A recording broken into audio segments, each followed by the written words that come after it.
মই যেহেতু পূৰ্বতে যেতিয়া অধ্যক্ষৰ দায়িত্বত আছিলোঁ তেতিয়াও মই বাসভৱনৰ পৰা মই এছেম্বলিলৈ খোজকাঢ়ি আহিছিলোঁ আৰু পূৰ্বৰ যি অধ্যক্ষ যিকেইদিন আছিলোঁ যিহেতু তেতিয়া কাষতে আছিলে মোৰ স্পীকাৰ যিটো বাসভৱন আৰু এইবাৰো মই সেই পৰম্পৰাটো অটুট ৰাখিছোঁ কাৰণ কিয় মোৰ বাসভৱনৰ পৰা যিহেতু বেছি দূৰত নহয় এই এছেম্বলিখন আৰু মই যেতিয়া আহিম অহাৰ লগে লগে প্ৰায় 4-5খন গাড়ী এস্কৰ্ট পাইলটকে আদি কৰি ছিকিউৰিটিকে আদি কৰি মই সেইকাৰণে মাননীয় প্ৰধানমন্ত্ৰী নৰেন্দ্ৰ মোদী ডাঙৰীয়াই যিটো আহ্বান জনাইছে যে আমাৰ যি দেশৰ যি সংকটকালীন পৰিস্থিতি বা পৰিৱেশ হয়তো হ'ব পাৰে যদিও যথেষ্ট চেষ্টা কৰি আছে প্ৰধানমন্ত্ৰী মোদী ডাঙৰীয়াই তথাপি তেখেতৰ আহ্বানক সঁহাৰি জনাই মই নিজে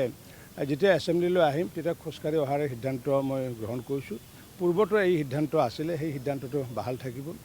আৰু যিহেতু মুখ্যমন্ত্ৰী ডাঙৰীয়াই ইতিমধ্যে তেখেতৰ কনভয়ত প্ৰায় 40% গাড়ী যিহেতু মানে কমাইছে হ্ৰাস কৰিছে গতিকে মই যিহেতু বাসভৱনটো যিহেতু ওচৰতে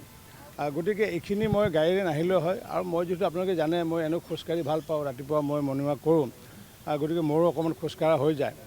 কাৰণ কি এছেম্বলিৰ সময়ত যিহেতু বহি থাকিব লাগিব গতিকে মূলগতভাৱে প্ৰধানমন্ত্ৰী নৰেন্দ্ৰ মোদী ডাঙৰীয়াৰ আহ্বানৰ প্ৰতি সঁহাৰি জনাই এতিয়া ভাৰতৰ আমাৰ ত্ৰিৰংগাখন মই যদি এতিয়া হাতত লৈ আহোঁ তে সেইটো মোক কোনো ক'ব নোৱাৰিব যে বেয়া কাম কৰিছে কাৰণ কিয় মোৰ ভাৰতৰ ত্ৰিৰংগাখনক মই সন্মান জনাই পেলাই মই হয়তো খোজকাঢ়োতে সেইখনো লৈ আনিব পাৰোঁ কিন্তু সেইখন মই ওলোটাই আনিব নোৱাৰোঁ সেইটো হৈছে প্ৰট'কল গতিকে বেয়া কামক ৰোধ কৰাৰ কাৰণে আচলতে প্ৰট'কল মেইনটেইন কৰা হয় ভাল কাম কৰাৰ কাৰণে কোনো প্ৰট'কল নাই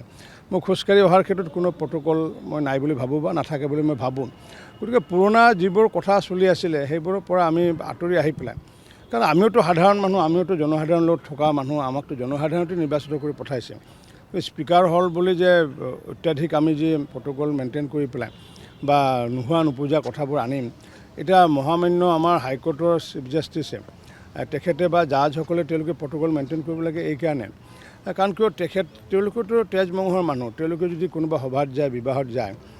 হয়তো কোনোবা 21% যদি বা হয়তো ৰায় দিবলগীয়া থাকে দুদিন পিছত